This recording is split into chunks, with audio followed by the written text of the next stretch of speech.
মরে যাবে, চলে যাবে, অন্ধকার কবরে চলে যাবে, সেই মরণটাও হতে হবে একমাত্র আমার আল্লাহর জন্য। জোরে বলুন সুবহানাল্লাহ। কিয়ামতের দিন ভয়ানক অবস্থা হবে। আপনার আমার আমলনামা নিজে নিজেই পড়ার জন্য আমার আল্লাহ আদেশ করবেন, ইকরা কিতাবাকা কাফা বিনাফসিকা আল-ইয়াওমা আলাইকা হাসিবা।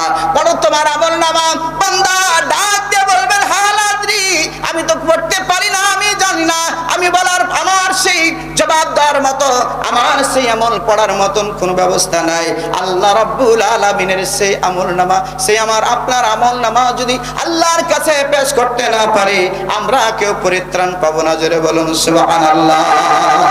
আমার ভাইরা, বাবাজিরা, আবার এটি হচ্ছে কোরআনের কারখানা। জোরে বলুন কথা ঠিক কিনা? এই কোরআন মাজিদের কারখানা, এই কোরআন মাজিদ যেখানে আলোচনা করা হয় সেটা জান্নাতের বাগান। ক্ষণিকের জন্য হলো আমরা জান্নাতের বাগান অবস্থান করছি। যারা বলুন ঠিক কিনা? আর যারা বলুন ঠিক কিনা?